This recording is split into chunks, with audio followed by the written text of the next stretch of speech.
5EM 182 STI 182 Halo semuanya, kenalin, nama gue Muhammad Binta Haris Cahyana, asal Jakarta. Gue sekarang kuliah di ITB, jurusan Teknik Informatika, angkatan 2019. Selamat menonton video ini, dan jangan lupa untuk like, komen, dan pastinya subscribe.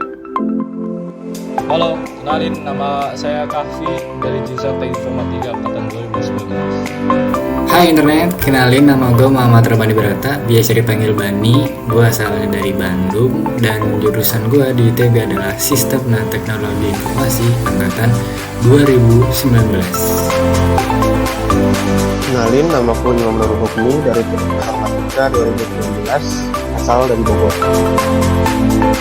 Hai semuanya, perkenalkan nama aku Fauzan Rafi Fidianto dari jurusan Sistem dan Teknologi Informasi ITB 2019.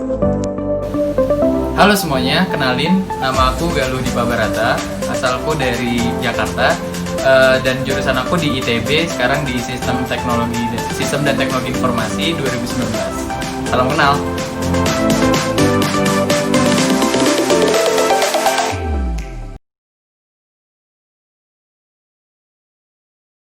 Ya, ayo kita masuk ke pertanyaan pertama. Apa sih jurusan Teknik Informatika itu? Pertama tuh, apa sih IF itu? Nah, kalau misalnya lu lihat nih, saya di internet ataupun nanya-nanya cutting ataupun juga nanya-nanya dosen, informatika tuh disiplin ilmu komputer yang mengolah data ataupun informasi menggunakan mesin berbasis komputasi. Jadi benar kalau misalnya informatika tuh bakal banyak ngodingnya, bakal banyak ngulik-nguliknya, dan juga bakal banyak eksplornya di Google. Dan juga benar kalau misalnya orang-orang IF itu emang cenderung lebih banyak duduk di depan laptop karena emang harus mengeksplor lebih dalam tentang codingannya itu sendiri. Tapi mungkin lu bertanya nih, sebenarnya apa sih bedanya antara informatika dan juga dengan ilmu komputer gitu? Sebetulnya informatika dan ilmu komputer itu perbedaannya hanya terletak pada sumber ilmu tersebut. Jadi kalau informatika itu sumbernya dari mana? Sumbernya itu dari Eropa, terutama dari negara Prancis. Sedangkan kalau ilmu komputer itu sumbernya dari Amerika, dari United States of America. Nah, karena ada perbedaan ini, maka ini pun berdampak pada penamaan istilah di negeri kita sendiri. Di ITB, kebanyakan dosen-dosen informatika itu belajarnya di Eropa. Dan karena emang yang dibawa dari Eropa itu mereka implementasikan di ITB, maka mereka menggunakan istilah informatika. Sedangkan kalau misalnya kayak di UI nih, kan di UI sebutannya ilmu komputer. Nah itu karena dosen-dosen yang mengajar ilmu komputer di UI itu kebanyakan lulusan dari Amerika. Mereka menggunakan istilah computer science. Kalau misalnya mau lebih tahu lagi tentang definisi informatika, ada sih yang dari Indiana University ya. Dalam bahasa Inggris disebutkan Informatics uses technology in the collection, classification, storage, retrieval, and dissemination of information to solve problems, improve business processes, and facilitate the wants and needs of human. Nah, kalau misalnya dari definisi itu aja ya, kita bisa mengambil kesimpulan bahwa informatika banyak mengolah informasi. Dan emang sangat dibutuhkan untuk era sekarang, karena emang era sekarang ini data itu ibaratnya kayak the new oil gitu. Nah, tapi sebenarnya perbedaan antara ilmu komputer itu sebetulnya tidak signifikan. Sebetulnya sama. Lulusan ilmu komputer maupun lulusan jurusan teknik informatika tuh bisa bekerja di bidang yang sama. Yang berbeda tuh hanya karena perbedaan istilah dan juga perbedaan sumber ilmunya. Jadi gak usah terlalu khawatir tentang perbedaan nama ini. Nah, kan teknik informatika udah. Lanjut, apa sih jurusan Sistem dan Teknologi Informasi itu? Apa sih itu STI? STI atau Sistem dan Teknologi Informasi merupakan gabungan dari Sistem Informasi dan Teknologi Informasi. Nah, di STI ini mencakup dua area utama, yaitu yang pertama perencanaan, pengembangan, dan evaluasi atas sistem yang menjadi solusi untuk persoalan pengelolaan informasi informasi bagi organisasi.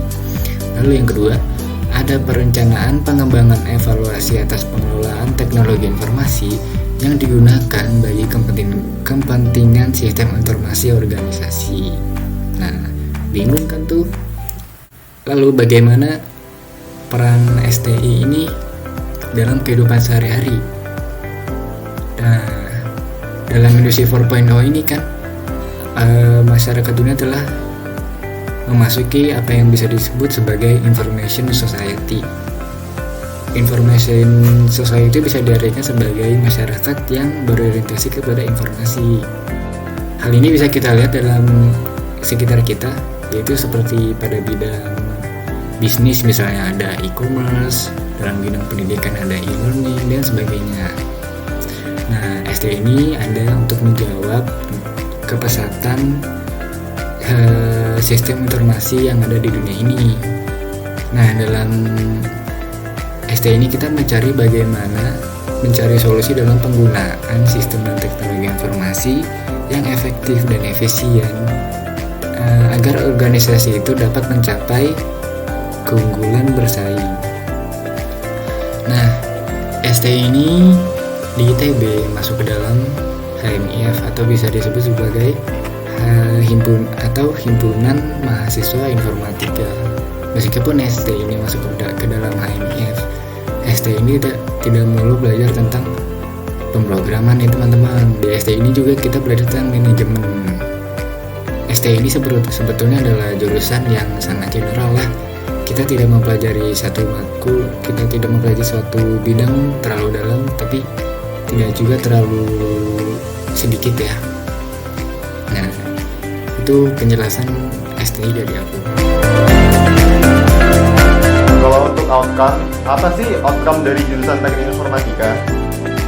Apa sih outcome yang diharapkan dari prodi IF sendiri pada para lulusannya gitu ya?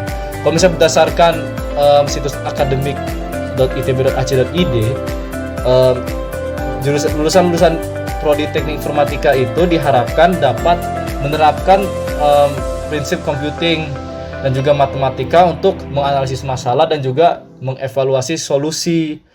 Dan ditambah lagi, karena emang informatika ini lulusannya kebanyakan kerja di startup ataupun juga di bisnis, maka harapannya adalah para lulusan ini bisa berkomunikasi dengan cara profesional dan juga dapat memimpin tim, terutama dalam proyek-proyek rekayasa perangkat lunak. Namun menurut aku, sebetulnya outcome-nya itu terdiri pada satu hal, yaitu kita bisa menerapkan pola pikir komputasi pada berbagai masalah yang ada di dunia ini. Nah, kalau misalnya nanti nih, kalau masuk ITB nanti di mata kuliah pengenalan komputasi itu ada namanya computational thinking. Di situ ada 4 pilarnya, nanti bisa dipelajari sendiri. Nah, computational thinking ini harapannya dapat diterapkan oleh lulusan informatika untuk memecahkan berbagai masalah. Sebetulnya itu menurut aku inti dari outcome-nya itu sendiri.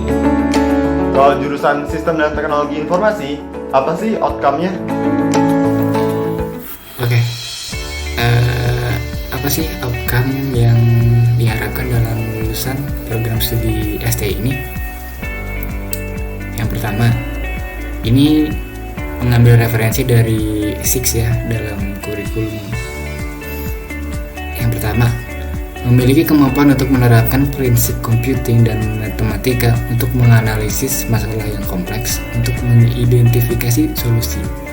Yang kedua, memiliki kemampuan untuk merancang, mengimplementasikan dan mengevaluasi solusi berbasis komputer untuk memenuhi kebutuhan computing. Yang ketiga, memiliki kemampuan untuk berkomunikasi dalam berbagai konteks profesional. Yang keempat, memahami tanggung jawab profesional dan dapat melakukan penilaian berdasar informasi dalam praktik computing berdasar pada prinsip-prinsip legal dan etika. 5. Mampu melakukan fungsi sebagai anggota atau pimpinan tim secara efektif dalam kegiatan yang sesuai dengan disiplin sistem dan teknologi informasi. 6. Kemampuan untuk mendukung penyampaian, penggunaan, dan pengelolaan sistem informasi dalam lingkungan sistem informasi. Yang ketujuh, mengidentifikasi dan menganalisis kebutuhan pengguna dan mempertimbangkannya dalam pemilihan, pembuatan, integrasi, evaluasi, dan pengelolaan sistem berbasis computing. Gitu teman-teman. Nah, sekarang kita masuk ke perbedaan IF dan STI. Pertanyaan pertama, apa sih perbedaan IF dan STI? Jadi perbedaan IF dan STI itu dapat dianalogikan sebagai piring dan gelas. Jadi IF itu sebagai gelas ya, jadi itu sebuah keilmuan yang tidak terlalu luas namun mendalam, yaitu ilmu keinformatikannya. Lain halnya dengan STI. Kalau STI itu lebih dangkal, cuman luas ilmuwan yang akan dipelajarinya. Jadi kalau misalkan IF itu hanya fokus ke informatikaan, kalau STI itu selain belajar keinformatikaan juga ada belajar manajemen dan ada pula pelajaran yang mempelajari tentang elektro yang seperti pada teknik elektro. Kalau dari matkul, apa sih perbedaan IF sama STI? Oke, jika dilihat dari perbedaan antara mata kuliah yang dipelajari pada IF dan STI, seperti yang kita tahu, IF itu lebih menekankan pada pemrograman. Jadi banyak sekali matkul-matkul yang mengoding. Contohnya ada algoritma dan struktur data, pemrograman berorientasi objek, rekayasa perangkat lunak, basis data, intelijensi buatan, pengembangan aplikasi berbasis web, pengembangan aplikasi pada platform khusus, machine learning, dan masih banyak yang lainnya. Nah, untuk di STI sendiri juga ada matkul-matkul yang mengoding, contohnya algoritma dan struktur data dan pemrograman berorientasi objek. Nah, selain mengoding juga, STI itu lebih belajar juga seperti mata kuliah manajemen, contohnya organisasi manajemen perusahaan industri, manajemen sumber daya STI, analisis kebutuhan sistem, analisis kebutuhan enterprise, arsitektur enterprise, dan juga ada manajemen proyek STI. Selain dari mengoding dan belajar manajemen, STI juga belajar pada ranah-ranah elektro sedikit nih. Contohnya ada mata kuliah yang bernama sistem embedded. Nah, untuk yang terakhir, apa sih perbedaan tugas di jurusan IF dan jurusan STI? Oke, jika dilihat dari perbedaan tugas antara IF dan STI, secara garis besar sama, ada tugas besar dan tugas kecil. Tugas besar itu dikerjakan secara berkelompok dan tugas kecil itu secara individu. Nah, pada IF sendiri tugas besar yang diberikan itu lebih banyak yang mengoding dan tugas kecilnya pun juga. Sedangkan pada STI sendiri lebih variatif. Tidak hanya tugas besar mengoding, ada juga tugas yang membuat dokumen. Nah, selain itu juga tugas besar mengodingnya pada STI tidak sekompleks pada IF dan frekuensinya lebih sedikit. Kebanyakan orang punya alasan untuk memilih IF itu karena Si STI dan pertimbangannya memilih STI itu apa? First impression aku terhadap anak-anak IF, menurutku mereka orang-orang yang sangat Menurut gua